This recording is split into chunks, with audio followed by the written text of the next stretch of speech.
ready to protect your peace, demand your worth, and stop letting the things you can't control you.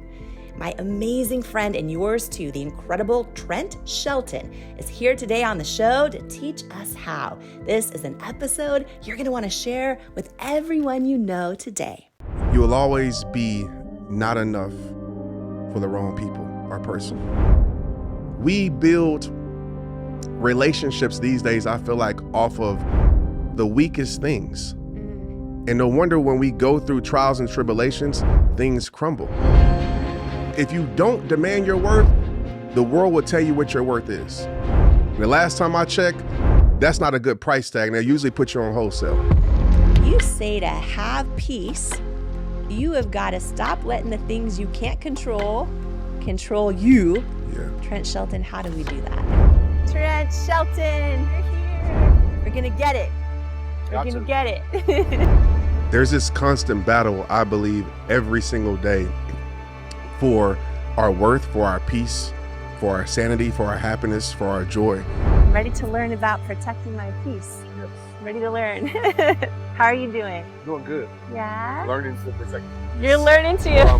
What you just said, like smiling for the camera, but dying behind the scenes. Yeah. So many people can relate to that in all various ways. People who are not public figures, but they show up and put on a smile and be their representative, be the person they think they need to be, or the person that people are expecting them to be.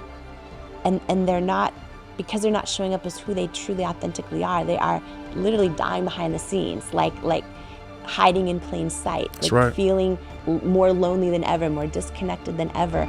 I know where that leads.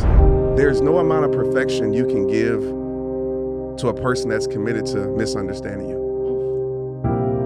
But once you free yourself from those things and you experience the freedom of fully being yourself and people fully loving you for yourself, you'll never go back to being something that you're not to please them. You said haters are just confused supporters. Haters are just confused supporters. Can you explain that? What do you do if you don't want to be alone and you don't know how to make new friends as an adult and you don't want to be all alone, but then you feel like sometimes the people around you bring this sort of like toxicity? Solitude is necessary. Sometimes you have to learn how to be by yourself so God can show you what being perfectly loved feels like. And what happens if you try to save a person drowning? They're so frantic, they will pull you under and both people will drown. And so you have to trust that some people have to learn how to save themselves. I refuse to lose myself trying to change people. And some of us, we can't keep peace in our life because we spend our whole entire life trying to change people. And people aren't gonna change until they're ready to change. That's a big aha moment. So I want to tell everybody listening to this, man, like, stop losing yourself trying to please strangers on the internet. I don't know if I know a single person who doesn't struggle with this. I'm worthy because of how God created me and sees me, not how this world views me, not by a blue check mark, not by 16 million people following me online. I was already worthy before birth, just like you. I was given worth at my birth. Yeah. I was given worth at my birth. Woo! So it's special. And when I talk about being guided, that's what I mean. Before we jump into this episode, I'd love to invite you to join this community to hear more interviews and one-on-one conversations with me and you to help you truly believe in yourself, trust yourself, and know you are enough so that you can become unstoppable in living your best life. All I want you to do is click on the subscribe button. I love your support. It's incredible to see your comments and how many of you are, sharing these episodes with everyone else. And I'm just so grateful to be here for you. And I'm so excited to go on this journey with you. So thank you for subscribing. It means so much to me. Who you spend time around is so important, as energy is contagious, and so is self-belief. And I'd love to hang out with you even more, especially if you could use an extra dose of inspiration, which is exactly why I've created my free weekly newsletter that's also a love letter to you, delivered straight to your inbox each and every Tuesday morning from me. If you haven't signed up to make sure that you get it each week, just go to jamiekernlima.com to make sure you're on the list, and you'll get your One-on-One with Jamie weekly newsletter and get ready to believe in you. If you're tired of hearing the bad news every single day and need some inspiration, some tips, tools, joy, and love hitting your inbox, I'm your girl. Subscribe at jamiekernlima.com or in the link in the show notes. In life, you don't soar to the level of your hopes and dreams. You stay stuck at the level of your self-worth. When you build your self-worth, you change your entire life. And that's exactly why I wrote my new book, Worthy: How to Believe You Are Enough and Transform Your Life for You. If you have some self-doubt to destroy and a destiny to fulfill, Worthy is for you. In Worthy, you'll learn proven tools and simple steps that bring life-changing results, like how to get unstuck from the things holding you back, build unshakable self-love, unlearn the lies that lead to self-doubt, and embrace the truths that wake up worthiness, overcome limiting beliefs and imposter syndrome, achieve your hopes and dreams by believing you are worthy of them, and so much more. Are you ready to unleash your greatness and step into the person you were born to be? Imagine a life with zero self-doubt and unshakable self-worth. Get your copy of Worthy, plus some amazing thank you bonus gifts for you at worthybook.com or the link in the show notes below. Imagine what you'd do if you fully believed in you. It's time to find out with Worthy. Welcome to the Jamie Kern Lima Show. Oprah, how have you defied the odds? Her show is unlike any I've ever done. A revelation. When you listen, it feels like a hug, but your brain and your spirit and your heart is like, wow. Melinda French Gates. When I look into Jamie's eyes, I feel like I am on some other cosmic level with her. I could see the light around her. She's infused with light. Imagine overcoming self-doubt, learning to believe in yourself and trust yourself and know you are enough. Welcome to the Jamie Kern Lima Show. Jamie Kern Lima is her name. Everybody needs Jamie Kern Lima in their life. Jamie Kern Lima. Jamie, you're so inspiring. Jamie Kern Lima. I am so excited to welcome a man to the show who's going to speak to your soul. He reaches over 60 million people weekly through his hard-hitting videos and soul-filling words. He's a renowned mindset specialist and self-worth mentor. You know that's my language. He's a former NFL player, host of the podcast Straight Up with Trent Shelton. He's a New York Times best-selling author of multiple books, and he has a brand new book, Protect Your Peace: 9 Unapologetic Principles for Thriving in a Chaotic World. If right now in your life you are letting things you can't control you, if right now in your life you're dealing with anxiety or fear or grief or loss, and you're looking for hope and peace and tools that you can implement into your life right now to get them, then I am so glad you are here, because you are in the right place, and I believe there are no coincidences. My dear friend, Trent Shelton, he travels the world speaking to packed arenas and inspiring audiences with his powerful messages full of wisdom and courage, and I feel so beyond blessed and grateful that he is here today with you and me. Trent Shelton, welcome to the Jamie Kern Lima Show. Jamie, thank you so much. That was like the best self-esteem booster ever. I appreciate you. And all true. Thank you. And all true. What a gift you are here. I am just so great. I am excited for that person listening right now and watching us on this episode. I'm just excited. So thank you for being here. And right off the top, I just want to ask you, you say to have peace, you have got to stop letting the things you can't control you. Yeah. Trent Shelton, how do we do that? It's tough. First, you have to have a reality check with yourself and understand that, because what I've noticed in my own life, doing this 15 years, that most people, when it comes to their worth or how they feel, it's connected to something outside of them, whether it's people's opinions, whether it's the job, whether it's whatever it may be. And there's this constant battle, I believe, every single day for our worth, for our peace, for our sanity, for our happiness, for our joy. And that constant battle is between the external and the internal. So I always tell people, ask yourself a simple question. Can I control this? If you can't control it, you have to let it go. And I love to say, I will control what I can and pray about what I can't. And I have to leave it in God's hands. And to be real, Jamie, that's hard sometimes. Because as human beings, we want to have so much control over things. And if we feel like we don't have control, there's stress and anxiety. But I've learned to let it go. I've learned to trust, even when I don't understand.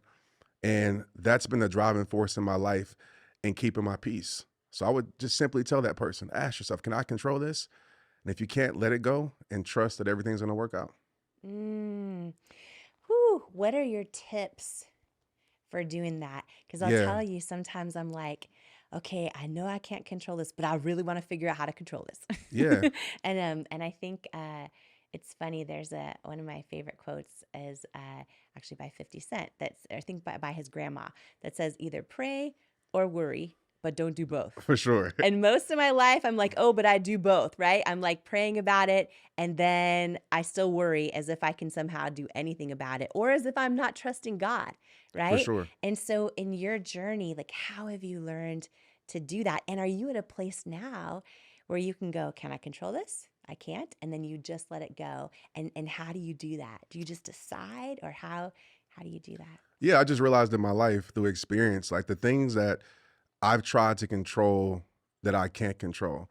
And a lot of that has been people. And I don't always want to talk about that, but a lot of that has been people, how people feel about me, what people say, the internet, all the algorithm, Lord, all these things outside of me. And what I've realized is that I'm just driving myself crazy. And for a lot of people, just what I believe in my faith is that a lot of us, we want to be behind the steering wheel of our life.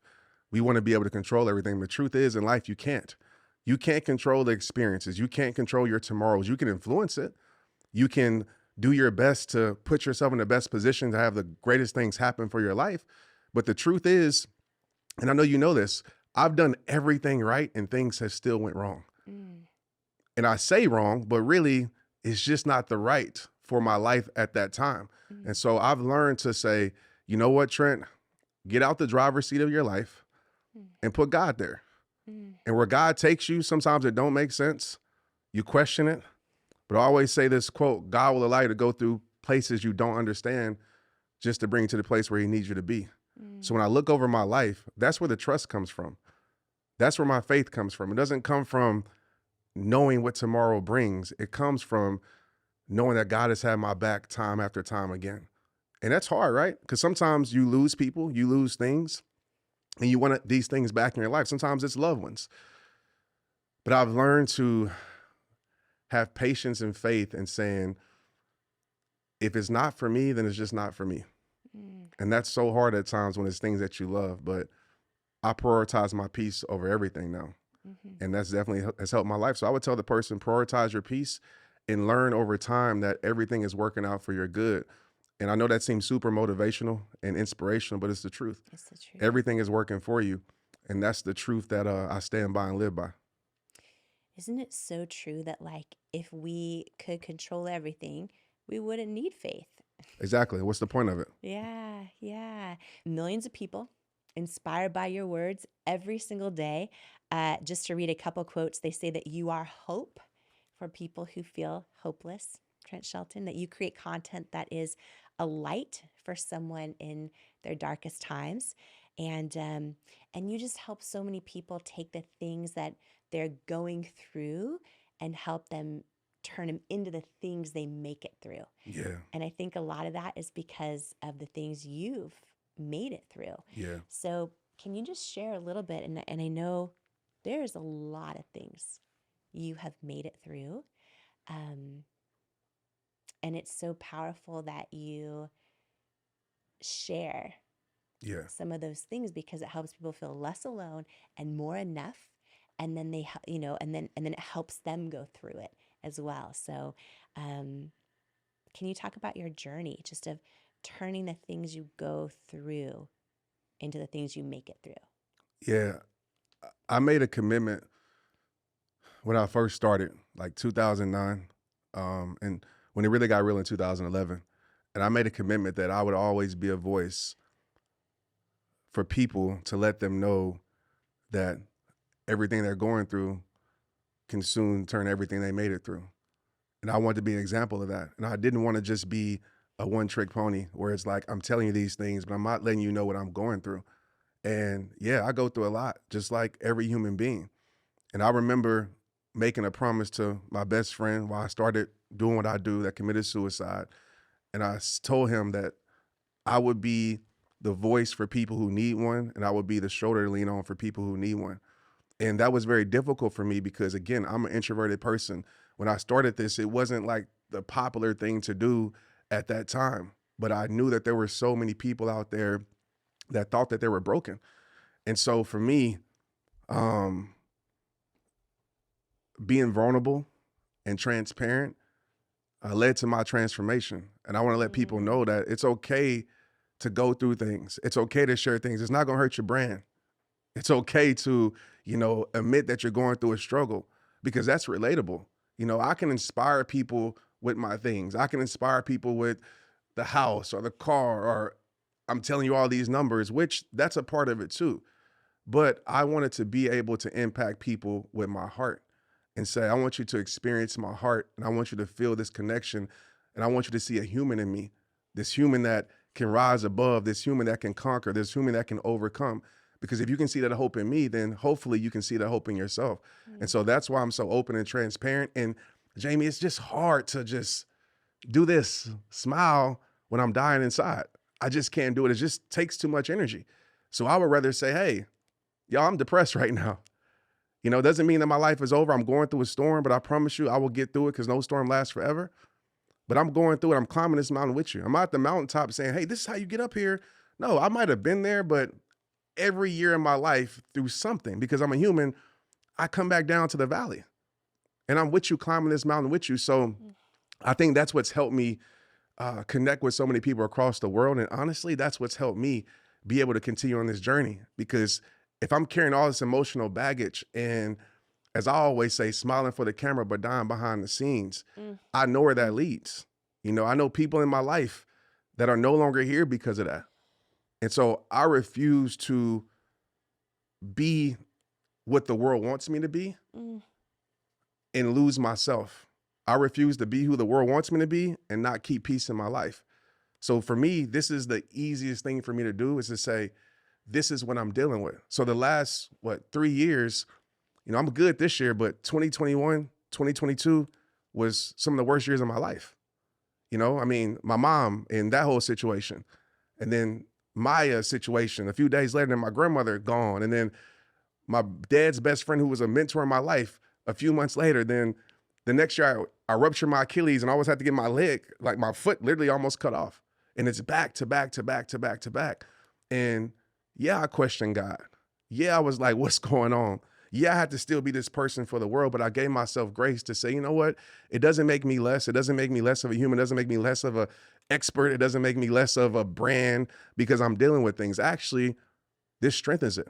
And I had so many people say, man, Trent, because of you these last 3 years, you have impacted me more than anything over the last 12 years that you've been doing this. So that's why I do it. What you just said, like smiling for the camera, but dying behind the scenes. Yeah. So many people can relate to that. For sure. like in all various ways. People who are not public figures, but they show up and put on a smile and put, be their representative, be the person they think they need to be, or the person that people are expecting them to be. And they're not, because they're not showing up as who they truly authentically are. They are literally dying behind the scenes, like hiding in plain sight, That's like right. feeling more lonely than ever, more disconnected than ever. And what are your words for someone who is scared that if they show up as who they truly are, they will lose love? They won't be accepted. They'll no longer belong. They'll be judged. And I know, all the data and all the studies show that if we are not fully authentically ourselves, we cannot have a true connection with another human being. And it's so easy to believe the lie that I want connection, so I'm going to be the person I think I need to be. But then we are lonelier and more disconnected than ever. So for the person who needs maybe words of wisdom or inspiration or advice or tips on how do you, because you've done it, you do it every single day, right? For sure. They see Trent Shelton on a pedestal. People put Trent Shelton on a pedestal. Oh, he's crushed it in every area of his life. And you're saying, oh, this is who I am. I'm in the valley. I'm going through these hard times. I'm, dealing with depression. I'm all the different things. Like, you have been so brave, right, to be who you are. And you're saying that is why so many people connect with you, right? And I think about, all the people I think who are the most impactful in the world, and I think that they do that in various ways. But how do you get the courage to do that? For the person listening right now who's saying, Trent, if they really knew who I was, if they really knew all the things I'm going through, maybe they wouldn't hold me in such esteem anymore. Maybe I wouldn't be invited anymore. Maybe I wouldn't be included anymore. First thing I want to say is that's not your people then. Mm. You will always be not enough for the wrong people or person. Always. And I know sometimes that's hard because we want to fit in, we want to blend in, but you got to accept that certain doors have to close. And when you're your authentic self, some doors will close. Friends, family, peers, it closes. And you can't, I know it hurts, but you got to realize there's better doors for your life. And I know that's easier said than done. I get it because I was there and I still go there at times. But I trust to say, okay, if a no changes the relationship, then that relationship isn't for me. If me being my authentic self changes the relationship, then that relationship isn't for me. And yes, it still hurts. Yes, I want these people in my life. Yes, I want to be enough. But I learned this a long time ago, Jamie. There's no amount of perfection you can give to a person that's committed to misunderstanding you. You'll never be perfect for the wrong people. Even your perfection will be not enough. So at some point, they're going to find the real you. And so my biggest fear is people fall in love with this version of Trent Shelton that's not authentic. They love me for something that I'm truly not. I don't want to do that because at some point, the real me is going to show up. The messy me, the mistake me, the failure me is going to show up and be like, wait a minute, who's this guy? And so if you can't love me at my worst, doesn't mean that you allow me to live a life that I shouldn't be living, right? But if you can't love me at my worst, then I don't want you loving me at my best. Because the truth is, every human being, and I wanted to say this earlier about going to church and being judged, never let the imperfections of man or woman keep you from the perfection of God. Never let the imperfections of man or woman, this world, etc., keep you from the perfection of God. And that has helped me so much in my life because when I'm getting judged, I'm like, oh, that's an imperfect person judging me. I feel sorry for them that they're projecting their flaws and insecurities on me. And so again, if I'm not enough for you, great. Thank you. Release me. Let me go on to something else. And when we're tethered and connected to something, I talk about this in the book, you got to disconnect often. The things that you're connected to are powering you. So some of us, we're connected to stress, we're connected to all these things, and we're connected to, our insecurities. And I say, cut the connection, pull the plug, disconnect from those things. And it's hard to go pull the plug when you realize that, man, once I pull the plug, I'm freeing myself. And there's nothing better in this world, Jamie, than being able to be you and being accepted for you. So I know doors have closed because I'm not a version of professional that maybe the world doesn't want, but I'm okay with that. I know what God has called me to do, what he wants me to do, and I'm at peace with that. I can sleep at night. I'm okay. I can lay my head down and say, you know what? I am the best version of myself. I might not be them, they, him, or her, but I'm me. And I'm okay with that. And so I think it takes time to be able to build that confidence. But once you free yourself from those things and you experience the freedom of fully being yourself and people fully loving you for yourself, you'll never go back to being something that you're not to please them.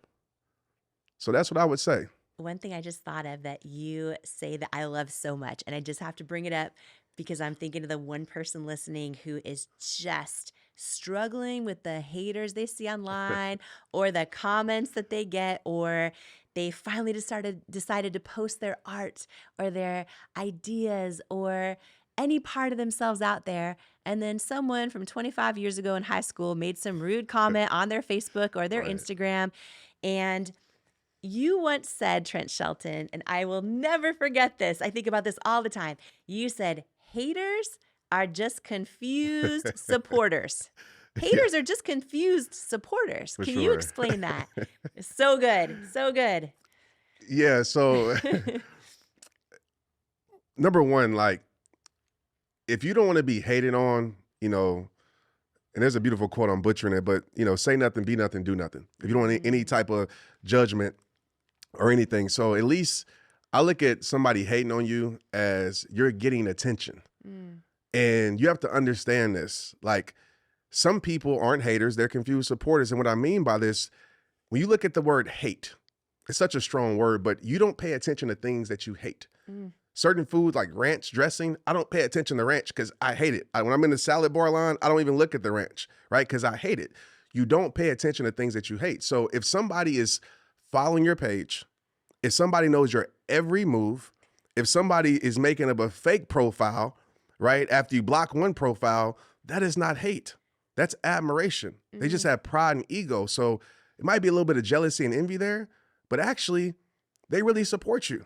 And in these days, I would just tell you this. If somebody's hating on you, let it be. Maybe you restrict them on Instagram, but they're adding to your engagement. They're actually helping you. So the more you get out of, oh, this is about me, and stop taking it personal, it's a them thing. I've never met a happy hater. Have you? I've never met somebody who is happy with their life and loving their life, worried about somebody else and what they're doing. So just understand they're paying you attention. At least you're doing something that's worth attention. So keep doing it. You talk a lot about being able to identify when you have people that are not right in your life or that are bringing toxicity around you. Can you talk about that? Because a lot of people, feel like, oh, I don't know if these friends are really for me, but I'm going to go to the thing anyway. Or if I'm in the right relationship or in the right friendship, talk about, especially when it comes to protecting your peace. What do you do if you don't want to be alone and you don't know how to make new friends as an adult? And you don't want to be all alone, but then you feel like sometimes the people around you bring this sort of like toxicity. I definitely can identify with my introverted self. So it's hard because I'm not the guy that's gonna, I'm not the guy that's gonna start conversation. Like I'm laid back, I'm chilled. So I understand how somebody can feel like, man, if I lose these friends that I know aren't my friends, then I'm not gonna have anybody in my life. And I just gotta be real. Sometimes the road is lonely. Sometimes I don't even like to say isolation, but solitude is necessary. Sometimes you have to learn how to be by yourself so God can show you what being perfectly loved feels like. I've learned how to love myself at my rock bottom. When all my friends left, not all of them, because some might be listening, a few was there, but I learned how to love myself. When I lost my career, when I lost the beautiful things that surrounded my life, I lost a lot of people that I did things for. And so the thing that I would tell the person listening to this or watching this is, with the people around you, number one, would you trade places with them? Not just financially, but like mindset wise. Mindsets are contagious. So if I don't want to trade a mindset with you, I don't want to trade a life with you, not talking about the things, but who you are at your core character. If I don't want to trade that with you, why are you around? And everybody around you isn't bad, but everybody around you isn't good for your journey. And so you have to be able to, I'm going to say, cut people off when they handed you the scissors. So when somebody keeps on disrespecting you, you set boundaries and they disrespect your boundaries over and over and over. They've handed you the scissors. So you might have to cut the relationship off, or don't complain about the things you aren't willing to change. And so for me in my life, I had to go up a mountain. I was just in, where's that place? I wasn't skiing because I can't ski. Flagstaff. I was in Arizona at what is called Snow Bowl. And we were driving up the mountain. At the base of the mountain, it was no snow. So I'm driving like, how are people skiing? But as we got higher, it got colder. Snow was there. It got less crowded. And it reminded me of hiking mountains. Everybody at the base of the mountain is crowded. But the higher you go, the lonelier it gets. The higher you go, the colder it gets. And so for some of you, it's getting colder in your life because you're going higher. For some of you, it's getting a little bit lonely in your life because people who started with you aren't going to have the perseverance, the grind, the work ethic, the faith to finish with you. And the journey will always reveal what's real and who's real in your life. And so it doesn't make them bad, but everybody isn't meant to go with you. And that breaks my heart because it's people I cared about. It's people I've tried to help. You have to learn how to let people go because I've tried to help people so much. And my dad told me this. He said, Trent, people will bring you down faster than you can bring them up. I know you want to, I know you want to save people, but that's not your job, bro. Stop playing God. You're not there to save people. Because I don't know if you ever, I'm almost drowned before in real life. And what happens if you try to save a person drowning, they're so frantic, they will pull you under and both people will drown. And so you have to trust that some people have to learn how to save themselves. I'm all for throwing out the buoy. I'm all for throwing out the life jacket. But at some point, you have to learn how to do for yourself because I refuse to lose myself trying to change people.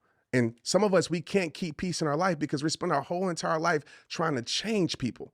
And people aren't going to change until they're ready to change. So for me, my whole thing is, here you go, God. It's yours. Here you go. This person that I believe so much in, that I'm giving all the advice, and I know you can relate all the advice and they're not taking it. Here you go, God. This person that I want to help and they don't want to be helped. Here you go, God. And I hand them over to God and it gives more peace in my soul. So that has helped me tremendously in this journey because I care so much about people and I don't want to feel guilty for not doing the things that they don't appreciate no more. Isn't that so true that you just cannot change someone who does not want to change? For sure. And change is an inside job. Right. And on our growth journey, we're all on different journeys in our life, but I just see this over and over and over again.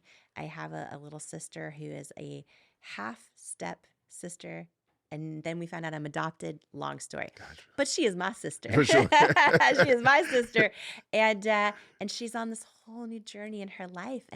And, you know, it can be hard when she's like, why don't, you know, she wants everyone else to hop on this journey with her and understand or go to therapy too, or, you know, all of these things. And it's like, it's so hard when we want people to come along that ride with us and to think that somehow they should, and to learn that lesson that you can't change anyone. They have to want to change. And that's a beautiful, that is a beautiful perspective. Like, you do what you can and then you say, here, God. Absolutely. So that you're free.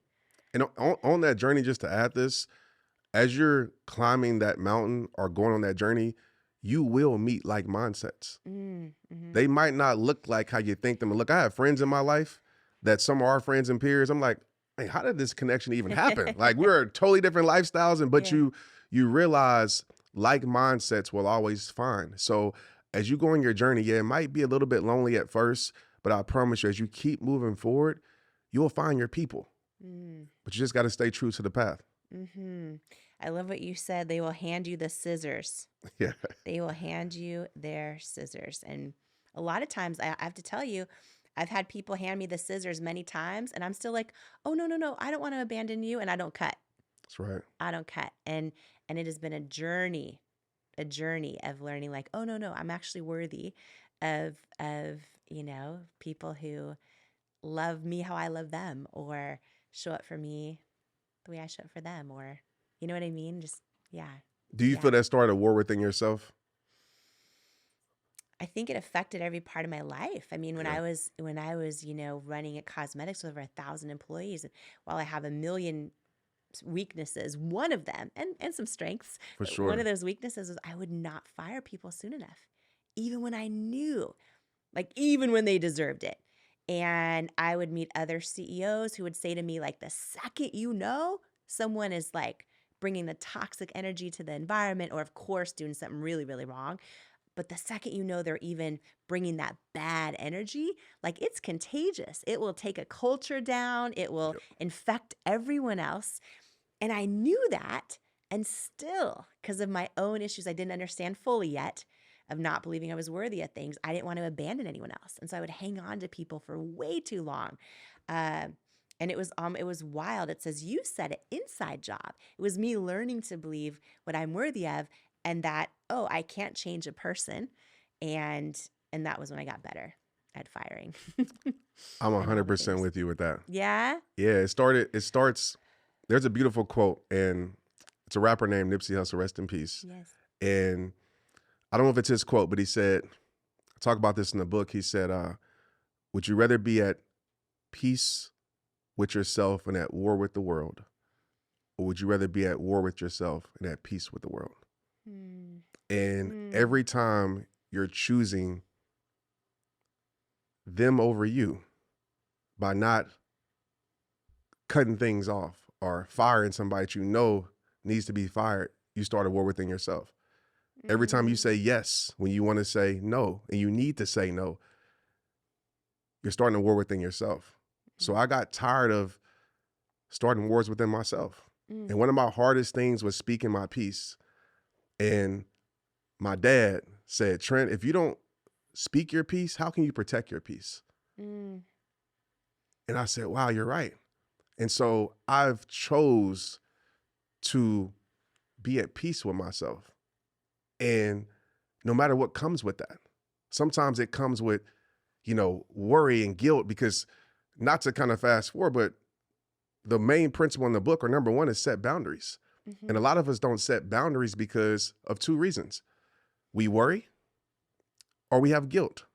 We worry what people are going to say. We worry about the rebuttal, or we have guilt that, I'm leaving this person behind, or I should always be there for them. So we don't set boundaries. But I like to always say, and this changed my life when it came to protecting my peace, is boundaries aren't walls. Boundaries are bridges. Most people think boundaries are this wall that keeps things out. No, boundaries are there to let the right things in. And so, yes, I've had to set boundaries. They only become walls when somebody disrespects it over and over and over again. Then that boundary becomes a wall. I can't allow you access in my life, or I can't be around this environment because it's toxic. So I would ask the person that's listening to this, is like, if you want peace in your life, or what you need in your life, what boundary do you need to set? What bridge do you need to set that's going to lead you to what you need?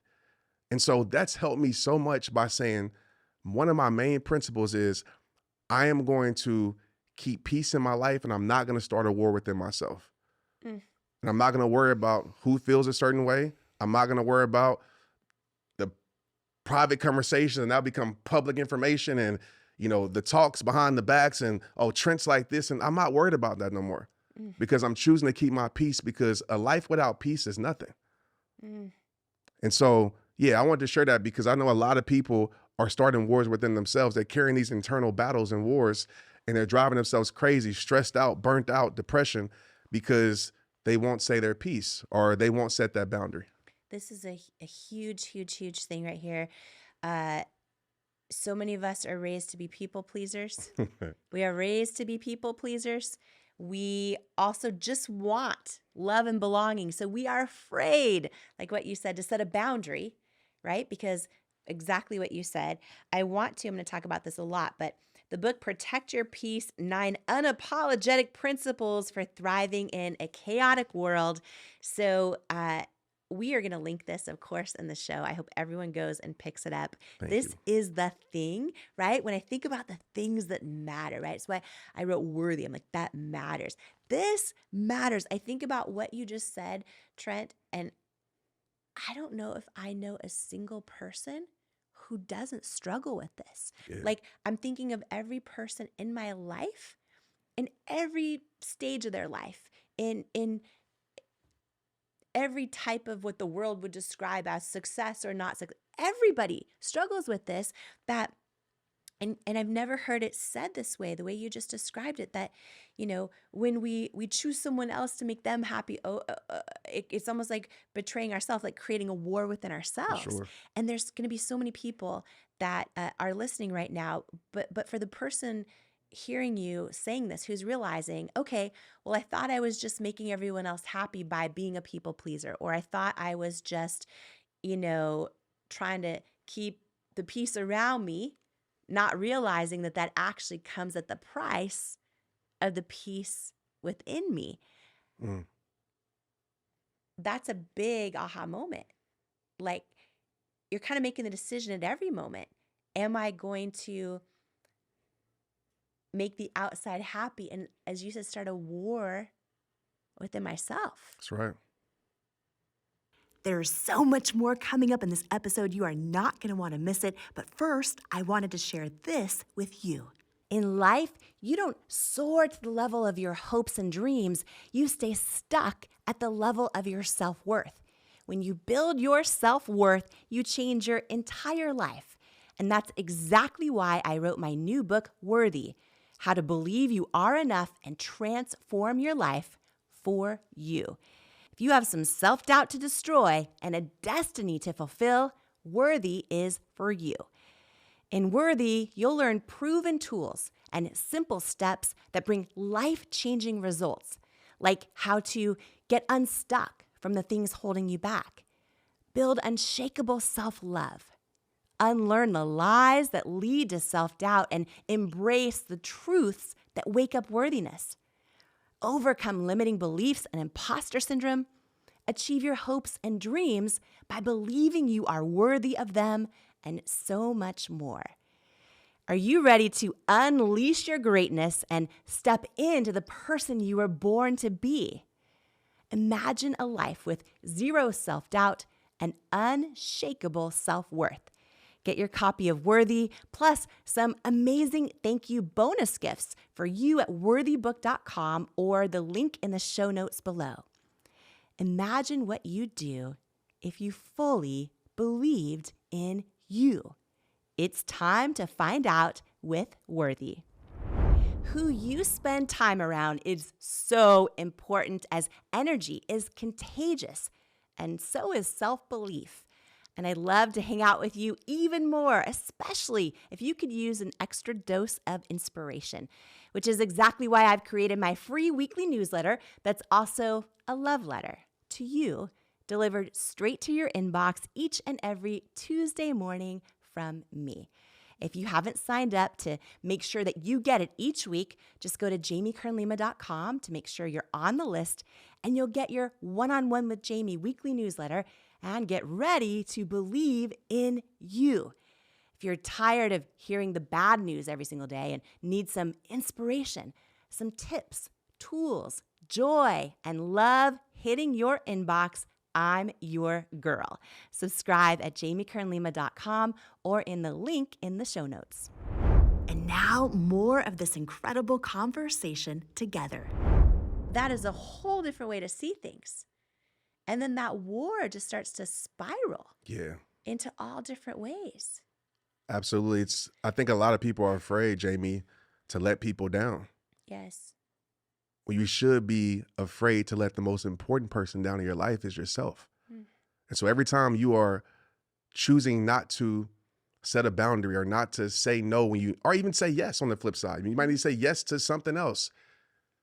And you're so afraid to let people down, you're letting yourself down over and over. And you get to that point where that war inside you becomes stress, you become disconnected, you lose the vibrancy of life. And it's like, man, and I'm going to say this, and this is kind of a curveball, but I talked about this the other day on my social media, because the thing that I see too with social, it's not even like the people around you. Like some of us, we don't want to let down strangers on the internet. Yeah. And I literally posted this the other day. I said, the people that you don't want to let down, the people you're trying to smile for the camera, die behind the scenes, or whatever it is, those people will not be at your funeral. And losing mom, like I got to see the people that she kept wars for wasn't there. Wasn't bringing flowers to her grave. So I'm like, okay, like I get it now. And I'm not saying that everybody who you're starting a war within yourself is not going to support you or be there for you, but I saw that. And so I'm like, I'm not living to please. I call in the book professional people pleasers. That's what we are, triple Ps. We want to please. And a lot of the pleasing comes from we put our worth in being needed so much. And we don't feel like we're pleasing people. Oh, I'm not needed. So if I'm not needed, I don't have value. And so for me, I've learned how to start with myself. And I'm not trying to make this a selfish thing, but if I'm not giving myself what I need, how can I be the greatest self for those that need me to be? How can I be the greatest self for my kids, for my wife, for my community? So I want to tell everybody listening to this, man, like stop losing yourself trying to please strangers on the internet, trying to please people who literally are going to just jump on the next bandwagon. We've seen this over and over. Once you stop being hot, once you stop giving them what they need, they're going to go to the next thing. And so I realized that from football, I've seen it. So when I got into this space, I'm like, I appreciate the love, but I know the love is circumstantial. Once I stop giving you what I need and I get it, it's the world, you're going to move on to the next thing. So you think I'm going to start a war within myself and lose myself for that? No. I'm okay with losing followers. I'm okay with people saying, oh, I don't feel I'm okay with that. My worth is not in people's opinions. I was given worth at birth just like you by God. So I'm worthy, pun intended. I'm worthy because of how God created me and sees me, not how this world views me, not by a blue check mark, not by 16 million people following me online. I was already worthy before birth, just like you. God set you apart. It's in scripture. So that's where I've gotten my confidence from in my life to no longer start a war within myself. It's not worth it. I was given worth at my birth. I was given worth at my birth. Woo! I just want to call this out because what you're saying is in 2024, I am watching so many brilliant, beautiful, talented, filled with potential people get taken down by this persona they're putting out. That's right. In so many different ways. I have friends on reality shows. That I'm watching just like in a way, how do I say this without saying any names? And in a way, just like sell their soul for fame. Yeah. It's just eating them alive in their life and in everything that matters, but it is making some good TV. That's right. And then they go down this cycle where if they don't do it more and more and more, they're not relevant and they're not on the show anymore. And it's this perpetual cycle.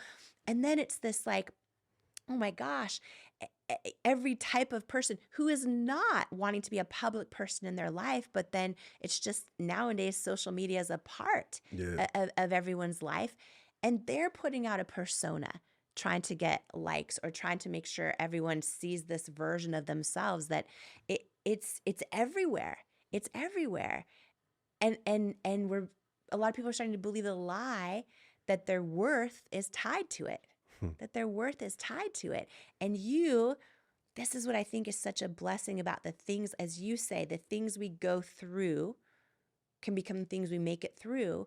Because you've had the big things happen in your life. You've had the things that the world says, you know what I mean, that make you worthy. You and I have both had different things happen in our life that we've worked really hard for, only to realize when we get them or when we lose them, like, okay, we learned a lot of lessons in them. And also that does not define my worth. Absolutely. Yeah, I look back on my life and I realize my past through football really was to prepare me for this and show me like what's really real. You know, I always say this, and it seems kind of harsh. I always say real situations expose fake things in your life or people in your life. And so I was able to see, oh, the majority of people in this world, and this is just us in general, but the majority of people in this world sometimes only loves you because of what surrounds you. Do you love me for me? And if I don't have a consensus yes, then I put you in the place where I feel like you need to be in my life. And I think a lot of times what we do, Jamie, is we put unfair expectations on people. We give people titles that they don't deserve. We give people the title of a friend. We give people the title of all these things when they haven't shown or proved it. And so I think that's where we mess up, even on social media. Like, this is my family, and I have the rehabbers across the world, and I appreciate them. But we make these friends, or they really care about me. And besides liking what you do for them, and I know it's a two-way street, we build relationships these days, I feel like, off of the weakest things. And no wonder when we go through trials and tribulations, things crumble. So I want to build something off that's solid. And so if it's only what surrounds my life that's attractive, that's one of the things that we talked about earlier, where I'm always going to be my authentic self. Because if my heart is not enough for you, if this is not enough for you, then my success and the things that look sexy around my life aren't going to be enough for you. Because I know once that ends. Yeah. And you saw it through football. Absolutely. 100%. And you saw the people around you change when all of a sudden you're not. When we can't get in the clubs no more, when we Shelton. can't get around certain people, when I'm not paying for stuff no more, yes, 100%. And for every person listening, like for some of us, we're in a job and we think these are our friends, and then it shifts when we're no longer their boss or in a job with them or in a circumstance with them. And I think what you offered that's just so powerful that I'm going to think about now every single day, all the time, is just living your truth, knowing that if you're not, you're starting a war within you, right? Yeah. So I think for the person listening right now who's like, well, how do I tell if the people around me now are really my true friends? I think it's just you live your authentic you and don't start wars in yourself. And if they love you for you doing that, that's probably a pretty good sign. Absolutely. Yeah. People who are your people, and there's exceptions, but they will never put more questions in your life than answers. So if you have to question if it's real, you probably got your answer. Woo! That's what I would say. Just this morning, I was questioning if a friendship was real. Just this morning. And that is, if you got to question if it's real. Consistently, for sure, if you got to question it, yeah. I want to ask you, Trent, you have said that protecting your peace and protecting your mind is more important than any relationship in your life. And you are an amazing husband, an amazing daddy, an amazing all of it. Thank you. All the things. For the person listening who's like, oh, I'm just so good at giving all my love to my kids, or all my love to my partner, all my love to everyone else, which is can be another version of smiling for the camera while dying inside. Obviously, it's not performative. It comes from a beautiful place of great intention. But a lot of people wonder, why I'm so good at being a mom or a dad or a friend or a partner, and yet they're not good at taking care of themselves and loving themselves. And we're almost taught to think it can be selfish. And everything you teach flips that on its head. So can you explain to the person listening right now who's like, oh, but Trent, it's okay that I don't love myself or protect my own peace or start wars inside. I'm really good at showing up for my kids or my partner or in my job or whatever else, but that is not a recipe for a good life. To the person listening, watching this, I'm going to just say this. Do you think your kids don't know that you're not living your best life and giving everything to yourself? And is that the example you want to set for them? because they know. No matter how much you tell them yes, how much you give to them, they know. My kids in my journey, when they know daddy isn't the best and daddy's stressed out and daddy is not protecting his peace, they know they can feel it. And so what I decided and committed to doesn't mean that you're not there for your kids, but I decided to, see if I can illustrate this.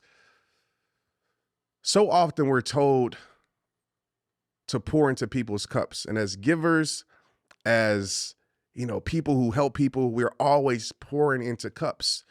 And they always say, you should have somebody in your life that can always refill your cup. For me, though, that's always still dependent on somebody else to refill your cup. And that's always not a guarantee you have that person to refill your cup. So a lot of people in this world, including myself at times, we're always pouring, giving to our kids, to people we love, and then we start to feel empty. So I committed my life to protecting your peace. And for me, that means having an abundance of what I need. So me out in nature, me working out, me doing the things, that's how I fill up my cup. Me meditating, me talking to God. And what happens, I tell the people around me, just stay around me. Don't worry about me pouring into your cup, because I'm going to protect my peace so hard. There will be an overflow of peace, joy that you will receive just by being around me. I don't have to worry about pouring, because you're going to get the overflow. And so with my kids, they realize that when I'm taking care of myself, they're getting the overflow. Wifey, she's getting the overflow. My team, they're getting the overflow because I'm taking care of me. So it's not selfish. It's actually, to me, more courageous to say, you know what? I'm going to stop trying to put out all these fires, and I'm just going to focus on giving myself what I need. And when I give myself what I need, I am better for everything around me. And they receive the overflow. Cup runneth over, and they're receiving the overflow of me protecting my peace. And so that strategy, that mindset has helped me not burn out and helped me not feel empty anymore. And also, to your point about your kids know, Yeah. right? And it's almost like watching their parent overflow also gives them an example That's right. of how to do that in their own life one day, That's right. versus to grow up and do for everyone else and sacrifice yourself. That's right. My daughter, Maya, I'll never forget this. I went into her room and I was like, hey, what are you doing? She said, Dad, I'm protecting my peace. And she hit me with that. She's like, I need some me time. And I was like, all right. And even though I wanted to see her, I was like, okay, so you're right. And so those moments of my little girls, and obviously Tristan, he's older, but my little girls knowing what protecting their peace is like the greatest accomplishment ever, because they understand at a young age how important that is. That is so beautiful. Yeah. We'll see if she uses it when she's like... For sure, yeah. When she needs to use it, for sure. When she needs to.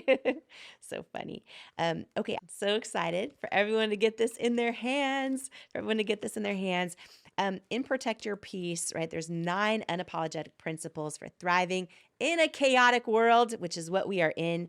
I want to talk about a few of the principles, because you say demand your worth. Yeah. Demand your worth. Absolutely. How do we do that, Trent Shelton?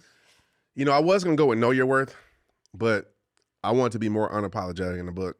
And I'm in a season where, I'm demanding my worth, and demand seems so harsh, but the truth is, if you don't demand your worth, you're never going to get your worth. And so that looks different from business. That looks different from personal life. What I know is true is most people in this world, and I've been here so many times in my life, their worth is connected to something outside of them. And I'm sure in Worthy, this, their worth is connected to how a person feels about them, right? We can say social media, how I'm doing in my business, these things are controlling how they feel about themselves. And that is mission impossible. If you're trying to feel worthy, if you're trying to feel lovable, likable in yourself, it's always a roller coaster, because you're dependent on the algorithm to make you feel worthy. You're dependent on how somebody sees you to make you feel worthy. And so what I've learned, and I talk about in demanding your worth, is first determining what are the puppet masters in your life that's controlling your worth. A puppet master, obviously, is somebody who controls how you feel. So you have to cut the strings and say, as we said earlier, I'm worthy because of something that's foundational that doesn't change. I'm worthy because of this is how I was created to be. I'm worthy because whatever you want to put in the blank.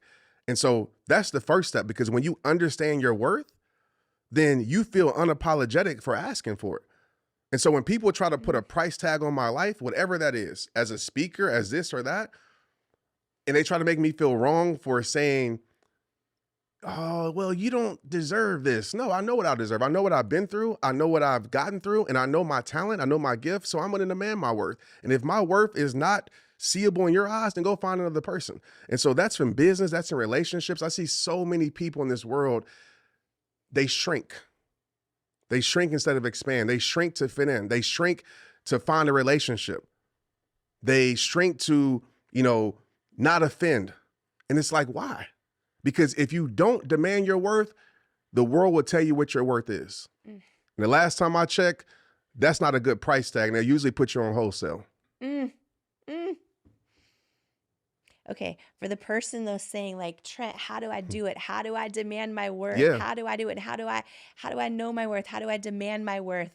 How all of that is so good. Yes. And when the world tells you the price and when they put you on wholesale, sometimes we believe the lie that we are wholesale. Absolutely. We Absolutely. believe it. Then we think, well, maybe that is what I'm worth. And maybe I am wholesaled because that's what that someone told me. Yep. How have you gotten to this place? Or you've always been there? No, I haven't. Your faith. I haven't always been there. Yeah. I've gotten used and abused a lot. I haven't always been there. And I've realized that in lowering my worth, and I believe this, I believe settling leads to suffering. And every time I've settled in my life for something, suffering was in the near future. So if I settled in business, if I settled in my personal life, suffering was coming for me. And so I made a commitment to myself to never settle. And even if it's hard, because sometimes, loneliness or, want or temptation makes us settle for less. And for myself, I realized that every time that I've accepted less in my life, it put me in a bad place. Every time I didn't stand on my worth and demand my worth, it put me in a bad place. And so I just got tired of being used. I got tired of being empty. And sometimes you just got to get sick and tired of being sick and tired. And what the world's going to try to say to you is, oh, you're full of yourself. What the world's going to try to say to you is, who do you think you are? What the world doesn't know, everything that you've been through and survived through and got through just to get you to where you're at. So my worth isn't just coming from La La Land. My worth is coming from everything that I put in the work and I went through in my life. And it's come from ultimate permanent worth, how God feels about me and my belief. So I refuse to let him, them, anything tell me what I'm worth. How can you tell me that? You're not me. You don't live my life. And when we talk like this, people kind of be like, oh, why are you talking like that? It's because if I don't value me, if I don't protect my worth, then I'm going to live a life full of settling. And I know for sure what's in the future. It's regret. I've had enough conversations with people who are older, and the number one thing they say is, Trent, grandmother told me this, Trent, know your worth, demand your worth. Because when you get to my age, you're going to realize that you have lowered yourself for people that ain't even here no more. And you live in regret the rest of your life. And regret is the greatest poison to the soul. So I refuse to live in regret. So if I have to miss out on a thing because I don't fit in their scenario, I'm okay with it. It's not for me. There's something down the line better for my life. So sometimes when you don't know your worth, you will never get to the thing that is meant for your life because you're taking every opportunity and you never actually get to the opportunity that's really meant for you. So that's helped me a lot get the right things in my life. Settling leads to suffering. Yeah. Woo. At least in my experience, it has, for sure. Mine too. Yeah. Mine too. I'm listening to you thinking about so many things right now. So many things. I'm like, that is true. That is true. And I think so many of us can relate to that. We've like shrunk ourselves to fit into places. For sure. Because we just wanted to be there or be included or feel wanted. Yeah. Feel wanted. That's right. But your self-worth is your ceiling. And what I love so much is you're saying you set the ceiling. That's right. You set the ceiling. Do not let other people set the ceiling or the That's powerful. outside world or any of that. There are 9 principles in this book. Yeah. And, I want to make sure everyone gets the book because it is so incredible. And aside from what I've talked about so far, I just want to say, is there one that you want to call out right now that just feels on your heart to speak into somebody today who is listening, who needs to learn to protect their peace in their life? The principle is simplify happiness. And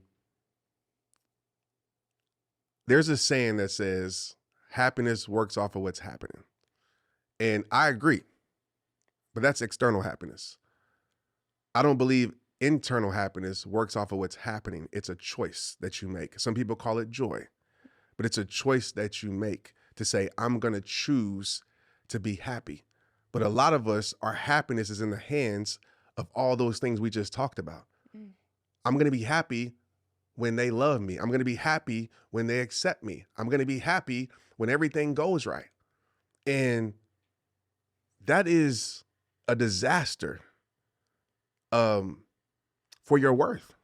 And so what I've learned is to simplify it. If you look at most people's happiness checklists on what it takes to be happy every day, Lord, it's like a million things, right? I gotta wake up on time. The Starbucks line gotta be short, right? It's this and this and this. And like, you have to check off all these boxes to be happy. And a lot of people in this world, we complicate happiness. And happiness is such a simple thing. Happiness is an internal job that can come from ourselves. And I know it's easier said than done when you have so much chaos around you, but peace says, no matter the chaos around you, I'm not going to let it kill the calm inside me.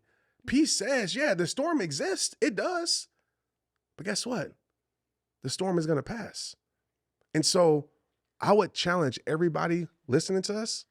How can you make happiness so easy to obtain that you had no choice but to be happy every single day? And maybe not the whole day, but the moment. I have a little area in the book and it's called Morning Marley. Marley's my daughter. And I realize this, as we get older, we complicate it a lot more, and I'm guilty of it. And I'll never forget Marley. I'm sure you had this happen with your kids. Marley comes in the room at like 7 a.m. Sun rises up. She opens up our blinds. I'm tired, and she's singing a song, It's Morning Time. And she's so happy that it's morning. And the first thing I wanted to say is, Marley, go back to sleep. But I caught myself, and I said, wow, she's happy because it's morning. Trent, when's the last time you've been happy that you woke up and that it's morning? Or you need some great thing to happen for you to be happy. When she brushes her teeth, she has the brush your teeth song. She's happy to brush her teeth. And so if we get back, I believe this is why God tells us to be childlike. Because when we get away from being childlike, we start to have all this complication around what brings us joy, what brings us happiness. Go look at a kid. A kid, they can hate you 1 second, love you in 2 seconds later. They're quick to forgive. They find happiness in simplicity.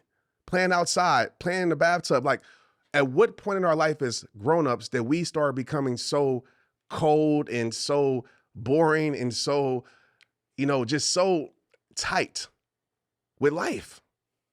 And so I love that principle because I really feel like it can open up your life to more simplicity and experience more peace in your life if you just learn how to say, what do I need today just to be happy? And that question has literally changed my life.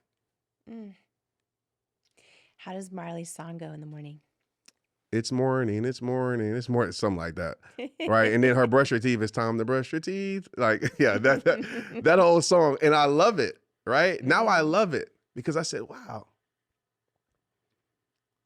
When did I get away from being appreciative? And a lot of us aren't happy because we spend our whole life chasing the next thing, more and more and more and more. And trust me, it's hard when you're in a position you have people to take care of. But it's more. And the world programs us for that. And so this book and the mess of protecting your peace is like slowing down and being loyal to your pace. Right? the pace setter in your life. You know what a pace setter is? Right? When you run a race, there's a guy or a girl who sets the pace to keep you in pace in your race. Like I would ask, like, who are the pace setters or what's the pace setter in your life? And for me, it was the wrong things at times. It was scarcity that was setting the pace. It was pleasing people that was setting the pace. It was comparison that was setting the pace. And all that did was burn me the heck out. And so now my pace setter is peace. Now my pace setter is confidence, knowing that I'm running the race that is meant for me to run. And to some people, I might look like a turtle. To some people, I might look like a rabbit. But I'm okay at this pace because I understand the lifestyle and the life that I want to live. So, yeah. Do you feel like if peace is your pace setter, Yeah. you can still arrive through your life and at the end of your life in alignment with your assignment and reaching your full potential of who God created you to be? 1,000%. Because I think we believe the lie, oh, if I have peace and that's my pace setter, I'm going to lose my ambition. I won't do, you're saying, No. right? Because so many of us are driven by the things we're told will make us feel enough, which is achievement. And so we are burnt out. We are stressed out.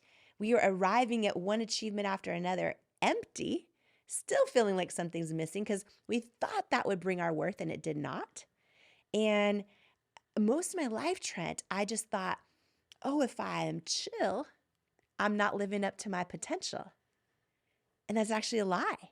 Yeah. It's actually a lie. If you protect your peace, if peace is your pace setter, you can still, and probably maybe perhaps the only way to live in alignment with your assignment and become the person you're meant to be, like all of who you're meant to be, because you're not starting wars within yourself. Yeah. You're not getting distracted. You're not getting taken out, and you're not running on a treadmill so hard you get burnt out. See, peace is not just an earthy, I'm disconnected from everything. Right. Like peace is flow. Yeah. Peace is in the zone. Peace is taking care of your business. I'm at peace in my business because I take care of my business. Yeah. It's the basketball player that's shooting the free throw with 2 seconds left and they're at peace at the free throw line. Why? Because of all the preparation so that I can be at peace in this moment. So there's a whole approach holistically to experiencing peace. I can't be at peace if I'm not taking care of my business. I can't be at peace if I'm not doing the things that I know I need to do.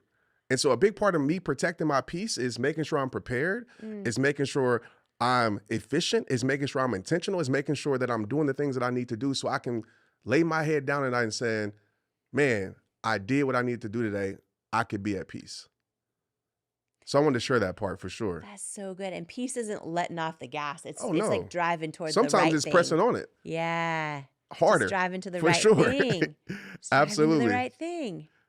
Absolutely. And some people will think like, there's two experiences of me. I always say there's the protect your peace trend where people are like, man, Trent's in his own zone. And they see like the athlete side where I'm pressing the gas, but it's all of those things. But it's also knowing, like in a race, you know your pace. Sometimes you got to run faster.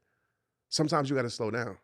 But you can't look at the next person and say, oh, I should be running faster because the person in year 15 is doing this. So I'm going to do it. The person that started the podcast, 10 years ago, I'm expecting to get the same amount of downloads. So I'm going to do all the things. And we sit here and we compare ourselves.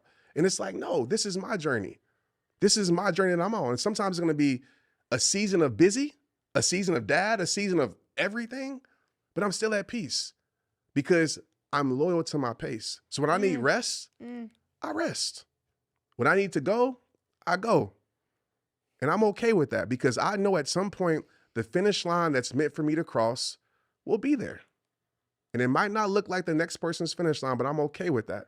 So that's a big part of knowing your worth. It's a big part of being confident in who you are, a big part of knowing that what God has for you has for you.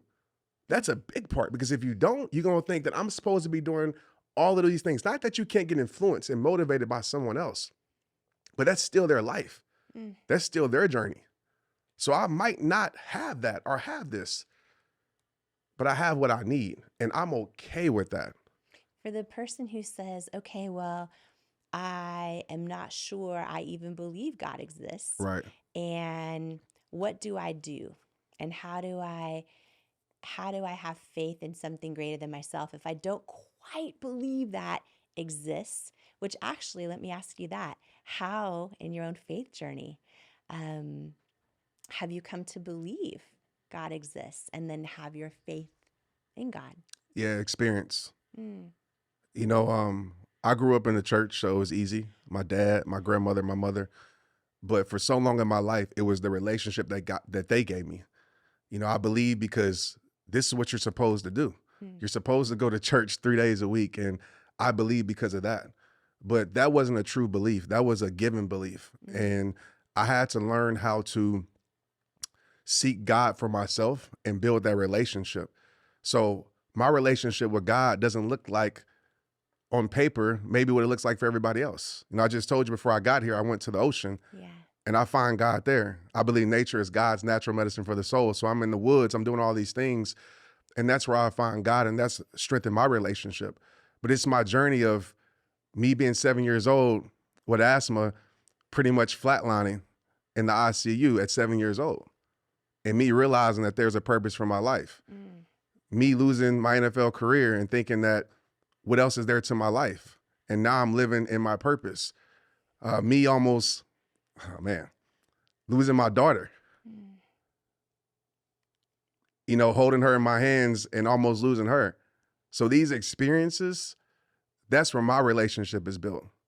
And so I tell people all the time, you know, you can hear things, you can read books, but it's the experience that strengthens the belief. And so for me, God is real because of what I've seen in my life and how he's worked in my life. What's your advice for someone who maybe is hoping to strengthen their faith? Yeah. And they're just asking, like, you know, to believe when they just kind of don't? Like, what's your advice to them if they want to have faith in their life and they just kind of don't quite believe it? Immerse yourself in relationship. Just like in anything else, you know, I think sometimes we think this relationship with God is like, you know, it's supposed to, I'm just going to say it, Jamie. Like, we live in a world right now where people are telling you how to live and what to do, and it looks like this, and if it doesn't look like this. And I think in our faith as Christians, it's so hard because I know for myself, and I'll just say this, like, when I first started in this industry, I got judged a lot. If you listen to my first spoken words, one of my first words was, I fear the body of Christ because I'm more judged by churches. They expect me to be perfect. But that's a cross that I can't carry. This soul still battles sin. Does it make me less Christian if I told you sometimes I struggle to believe when I say amen? And that was real. And so I said, man, like, I'm not good enough. And I think for so many people out there, there's this checkbox of being the perfect Christian. And I know we're supposed to do certain things, but until you really build that relationship and realize God is a God of grace, God is a God of forgiveness, and you really allow God to work into your life, then you're never going to feel that presence. So I would ask somebody, like, are you seeking him daily? Are you building community with other believers daily? Because if you're not, just like in any relationship, like if you don't call your girlfriend or boyfriend or talk to him, eventually there's going to be some disconnect. And so God doesn't move from us, we move from him. And so I would tell everybody that wants to build a better relationship, don't let your circumstances, don't let your situations, don't let failed relationships. I've seen it. People become angry at God. I did. God, you let me play since I was 4 years old of sports and now it's over? Like, what's up? And this is how I talk to God. Like, what's up, man? And I realized, like, number one, he doesn't owe us any explanation because he's done so much for our life. When my mother died, why God? But I remember my mother telling me, you can question God, but understand that God doesn't owe you anything because he's already gave you everything. And so that's helped me in my life. So I would tell that person to build, to seek, to have conversation, and it might look different. There's no perfect prayer. Sometimes the prayer is, hey, God, I'm struggling today. I need you. God knows the wants, desires of your heart. You have to step out the boat and seek him. But he requires us to step out the boat, and most of us don't do that. We want God to do everything for us. So what does stepping out the boat look like? Because that shows God that we trust him, and that shows faith. And once you do that, he will literally pave the road that you're going on. And that's how I got to this place. Because people always ask me, Jamie, like, how did you get here? What are the steps? And I can give you a cool 5-step process of like, stay committed, stay this, stay that. But the truth is, I got here because I trusted a plan that wasn't mine. I got here because I was able to go down this journey, even though I didn't know where I was going, I still trusted. That's how I got here. God had something bigger for me than I had for myself. So, and I know I'm kind of going on a tangent here, but we have, and I love vision boards and I love the visions. And I always tell people, have the vision, but understand God holds a bigger vision than any vision board can hold for you. And I've realized that with my life. So I couldn't have planned to be sitting across from you here. I couldn't have. But God had a deeper plan, a deeper meaning for my life, even though I didn't understand it at the time. So I would tell the person to trust, seek, and have patience that God got you. I love what you said so much. Oh my gosh. And there are so many things you just said that are so powerful that, I think there's a lot of people out there that maybe feel like they're not good enough to walk into a church, or that they might be judged or things like that. And I'll never forget, because I went through, almost 2 decades. I was also raised going to church. I went through almost 2 decades of starting to question if God existed. And I was around a lot of people that did not have faith and all that.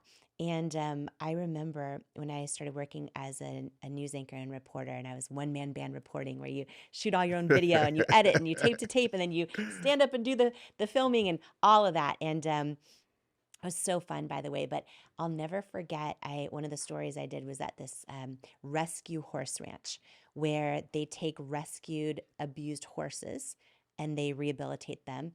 And then they actually bring kids, a lot of kids of all ages, kids, teenagers that have gone through abuse and often won't talk to adults about it.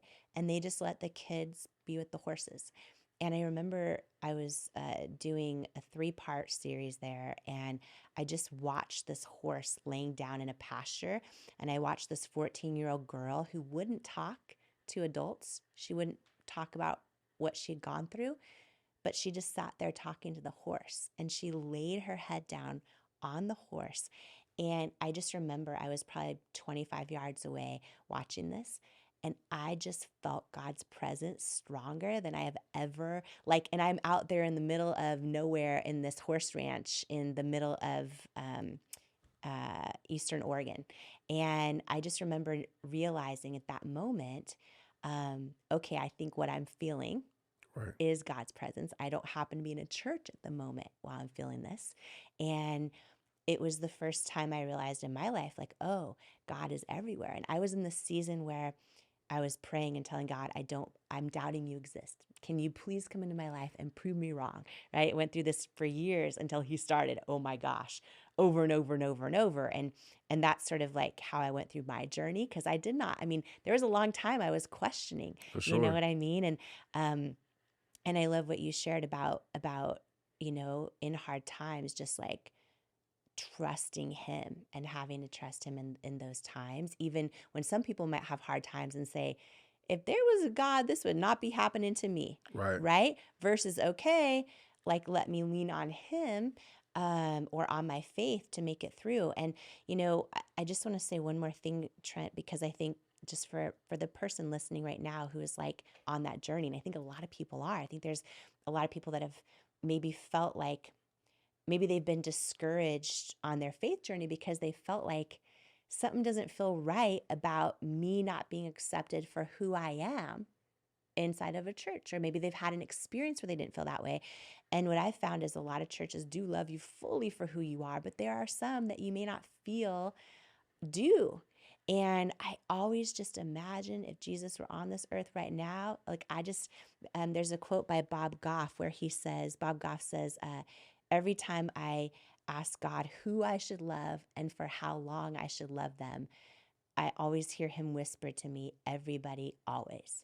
And that's how I feel like Jesus would be. So for me, when I'm in a space, whether it's a church or anywhere else, if you, this is just me talking to the one person listening right now, but For sure. if you feel our bodies feel tense when something's not right for us, and we relax when something's the truth.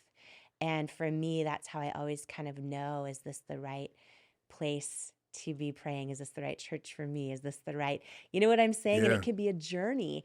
And I've just found that the more open I am to God in my life, I know when it's true, because my whole body feels it. You feel it. You feel it, like you feel an alignment when you know that it's real. But it's a journey for everybody of kind of like evolving their faith, if that's something that they want to do in their life. So thank you for sharing that. Do you believe what is for you will find you?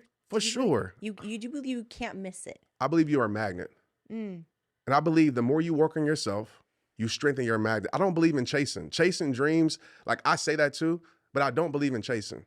I believe in attracting, not necessarily the law of attraction, but I believe that the more you work on yourself, the more you believe, right? Believe it. The more you believe in yourself, the more you feel like you're worthy, you strengthen this magnet. Where the right things are magnetized to you, they find you. The right friends, the right connections. I mean, if you look on your life, Jamie, I can look at mine and be like, again, how did this relate? How did we? It's because you strengthen your magnet. And so I work on that. And that's allowed me to protect my peace, because I'm not going to seek. It doesn't mean I don't go, try to build relationships and things like that, but I'm not in desperation. I'm okay. That when it comes, but I'm going to make sure when it comes, I'm prepared and I'm ready. And I strengthen that magnet every single day. And I can tell you that has opened up more doors in my life, because there's things that I cannot explain how it happened. I can't. It's just that the magnet, I believe God has given me, it's allowed the right things to come to me. Because when you're chasing and seeking and you're going to find, a lot of times you're going to find what your loneliness wants. You're going to find what your scarcity wants. You're going to find what your comparison wants. That's what you're going to find. And so I'm not trying to go find nothing. I'm trying to have these things find me. Trent Shelton. That is a word. That is a word. I want to say I am so excited to just hear the impact of some of the things you've shared today on people, because I'm sitting here and I'm knowing how it's impacting me right now. Right? Because a lot of my life I have felt this desperation to make things happen, or to seek, or to go after it, and to open the door, to try to get it to open. And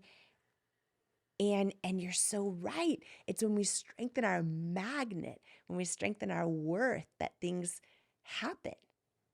It's not that we're not just sitting back doing nothing, waiting. No. That's we're lazy. That's lazy. It's not lazy, not being lazy, but just like putting in the work to raise your worth, to put in the reps, to be prepared, to do all that stuff, and then having that faith.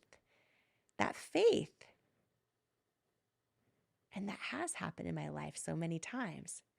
And I still get tempted to go back to that other, I've got to just Me too. make it all happen and run faster on the treadmill. And I fall into that often. And what you just said, it'll be what your scarcity finds. It'll be what your, right? Not what. Will you say that one more time? I just want everyone to take that in. No, this is so good. When you're chasing, oftentimes you will find what your scarcity finds, what your insecurities will find, what your worries will find, what your fears will find. And it goes back to, now you're going to settle for less. It's like you're trying to knock down the door and beat down the door that's not meant for you to go in. And you're spending all your energy and time trying to knock down this door, when if you just have patience, you talked about not being lazy. Lazy is procrastination. Patience is working while you're waiting. Patience is trusting God in the process. Patience is peace, that I'm going to still do what I got to do and go hard. But I have patience and peace that when it's time for that door to open, I don't have to knock it and kick it down. Just got to turn the knob. It's going to open at the right time. But that's the hard part, Jamie, that a lot of us want things to happen on our time when we want it. But as you know, and I know, that God's timing is the perfect timing. And that's always true. If God would have blessed me with rehab time when I wanted it, I would have fumbled it. I guarantee you. I would have messed it up. I wasn't ready. So he was building me, right? He was molding me. He was shaping me. he was preparing me and said, okay, you're ready now. Here you go. And so we got to learn how to have patience in the journey and trust the process. And the process sucks at times. The process is rough. The process isn't beautiful. Like, we live in an entrepreneur era on social media where they show you all the cool things, right? The ice bath, jump in the ice bath and do all the things, right? Like, cool. But they don't show you the other side of it. Like, just because you start something don't mean you're going to be successful. Probably less than 1% of people actually are. And the people who actually become successful are the people who actually had steadfast and continue to persevere over the first year, second, third, fourth, fifth, sixth year. But we don't see that talked enough about. And so that's why I love our conversation, because you're seeing two individuals that are telling you, if you're just having patience, having peace in the journey, it will find you over time. But if you want the celebrity, if you want the money now, you want all these things now, you're going to run into a race that you ain't meant to run, and you will burn out. That's why statistically, if you look at all the things that people start and don't finish, 8% of people finish what they start. 92% of people don't. And it's because I guarantee that 92% was being guided by the wrong things. I remember Oprah once saying that in all her years, 25 years, the Oprah Winfrey Show, she would just like cherish whenever there would be a moment where an aha moment would happen, And I feel like I have personally had aha moments in this conversation, and I'm just like hanging on your every word. I'm like hanging on your every word. So I'm so grateful. You dedicate Protect Your Peace to your parents. Mm-hmm.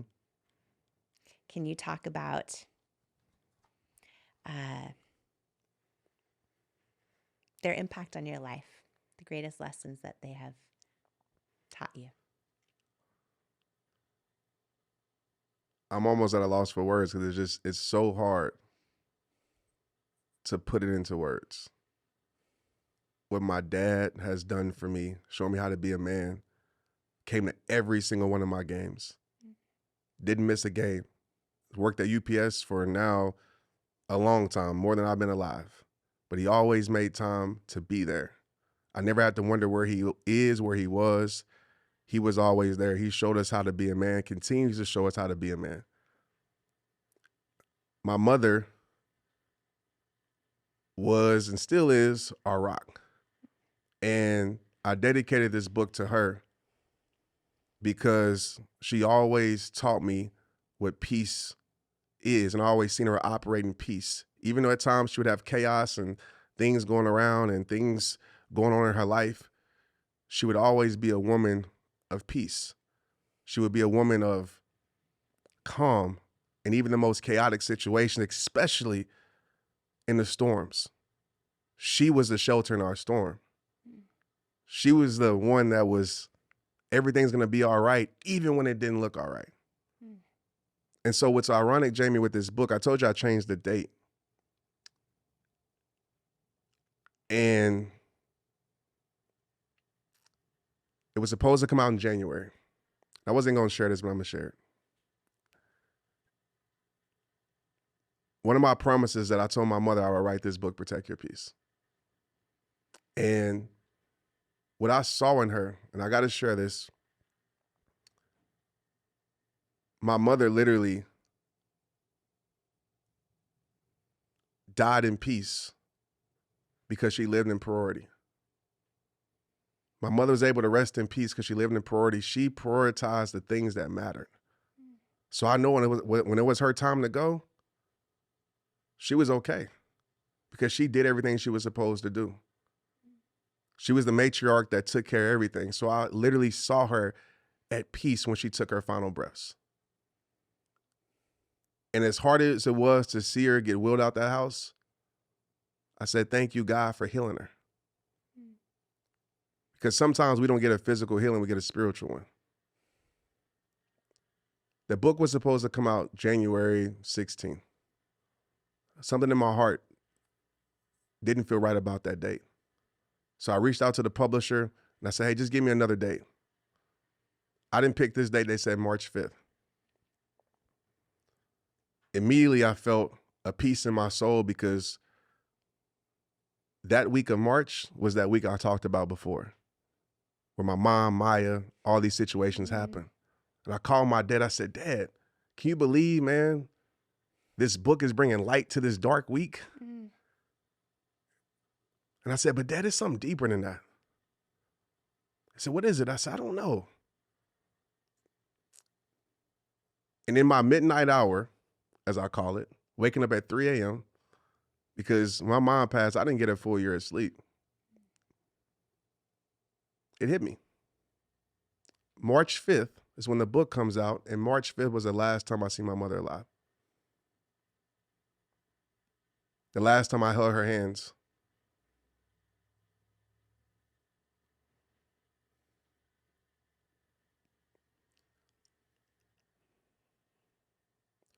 So it's special. And when I talk about being guided, that's what I mean. And so for the world to get this book, it's more than just a book for me. It's a representation of who she was and who she is. And I know she touched this book because I know my mother. She always wants me to shout her out. She wants to be a part of everything. So yeah, it's a special one for me. So I hope the world is able to protect their peace and get a glimpse of what my mother taught me. For you to share that, like, when she passed, we have tissues right down there if you need a tissue. That you know she passed in peace. Yeah, for sure. Because of how 100%. I think that is everyone's hope. And then you promised her you'd write this book. Absolutely. Did it feel like a divine download? For sure. Yeah. It was so clear. So clear. Mom was on hospice for 6 months. So I saw what peace didn't look like. In that moment, peace. So as hard as it is sometimes, to move on and go on, and I know you can understand, I can literally live my life in peace because I know she's resting in peace for real. Is her name Aquanetta Yes. Shelton? Aquanetta Shelton, Was her for sure. nickname Honey? It was. How'd she get that nickname? She always wanted I'm gonna say weird, but a weird nickname as a grandmother. So she always she said she's sweet. And that's what my kids and my nephews and nieces, they called her that. So Honey. yeah. Everyone who I've been blessed to have on the show, people I love dearly, who I know are going to bless every person listening. And thank you for doing that today. And I have a gift that I want to share with you, something I do for each person who's come on the show, but I want to share it at this moment because of what we're talking about. Awesome. To open up now? Yeah, okay. Yep. Ooh, Nike shoebox. Awesome. Let me see.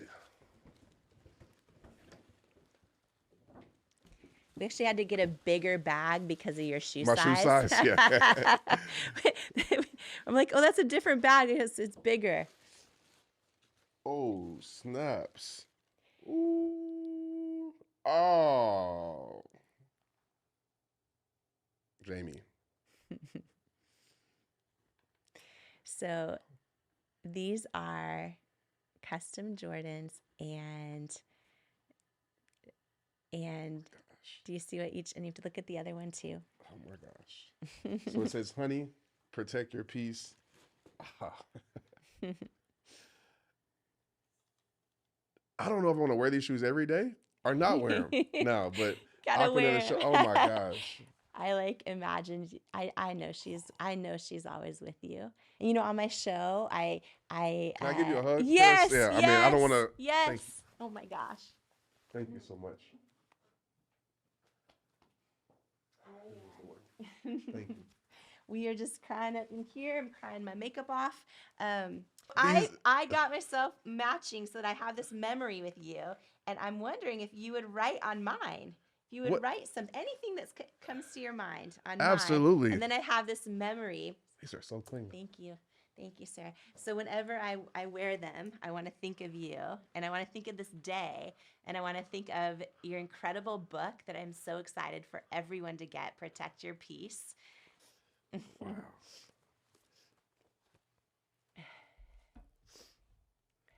I got it right, Protect Your Peace on one side. I love it. Trent, I have had so many aha moments. I have not mastered a lot of the stuff of what you're talking about yet, and I need to. So thank you. I appreciate you. I'm on that journey too. Woo! God is all up in here. All up in here today. What do custom Jordans smell like? Never had these. This says keep being a light on that side. And you got to sign your name too. I will on this side. Boom. This is the dopest gift ever. Like, oh my gosh. I'm genuinely excited. Look at them with your outfit today. This is perfect. There's the red, black, and white, and look at your outfit. Red, black, and white. Even the hat, everything. You like them? Absolutely. Oh! These are fire. Thank you so much, by the way. Thank you. I have one more thing to share with you, but before I do, if you got value out of this episode, my only ask is that you please share it. Share it with another person in your life who could benefit from it. Post it and share it with others online or in your community who just might need the words and tools and lessons in this episode today. You never know whose life you're meant to change today by sharing this episode. And thank you so much for joining me today. And before you go, I want to share some words with you that couldn't be more true. You, right now, exactly as you are enough and fully worthy. You're worthy of your greatest hopes, your wildest dreams, and all the unconditional love in the world. And it is an honor to welcome you to each episode of the Jamie Kern Lima Show. Here, I hope you'll come as you are. Heal where you need. Blossom what you choose. Journey toward your calling and stay as long as you'd like because you belong here. You are worthy. You are loved. You are love. I love you. And I cannot wait to join you on the next episode of the Jamie Kern Lima Show. In life, you don't soar to the level of your hopes and dreams. You stay stuck at the level of your self-worth. When you build your self-worth, you change your entire life. And that's exactly why I wrote my new book, Worthy: How to Believe You Are Enough and Transform Your Life for You. If you have some self-doubt to destroy and a destiny to fulfill, Worthy is for you. In Worthy, you'll learn proven tools and simple steps that bring life-changing results, like how to get unstuck from the things holding you back, build unshakable self-love, unlearn the lies that lead to self-doubt, and embrace the truths that wake up worthiness, overcome limiting beliefs and imposter syndrome, achieve your hopes and dreams by believing you are worthy of them, and so much more. Are you ready to unleash your greatness and step into the person you were born to be? Imagine a life with zero self-doubt and unshakable self-worth. Get your copy of Worthy, plus some amazing thank you bonus gifts for you at worthybook.com or the link in the show notes below. Imagine what you'd do if you fully believed in you. It's time to find out with Worthy. Do you struggle with negative self-talk? Living with a constant mental narrative that you're not good enough is exhausting. I know because I spent most of my life in that habit. The words you say to yourself about yourself are so powerful. And when you learn to take control over your self-talk, it's life-changing. And I wanted to give you a free resource that I created for you if this is something that could benefit your life. It's called 5 Ways to Overcome Negative Self-Talk and Build Self-Love. And it's a free how-to guide to overcome that negative self-talk, to build confidence and develop unshakable self-love so that you can dream big and keep going in the pursuit of your goals. Don't let self-sabotaging thoughts hinder your progress any longer. It's time to rewrite the script of your life, one filled with self-love, resilience, and unwavering belief. If you're ready to take charge of your narrative, build unwavering confidence, and empower yourself to persevere on the path to your dreams, you can grab your free guide to stop overthinking and learn to trust yourself at jamiekernlima.com/resources or click the link in the show notes below. It's such an honor to share this podcast together with you. And please note, I'm not a licensed therapist, and this podcast is not intended as a substitute for the advice of a physician, professional coach, psychotherapist, or other qualified professional. If you loved this episode with Trent Shelton, I promise you, you are going to love this life-changing video here on how to live your best life. Check it out.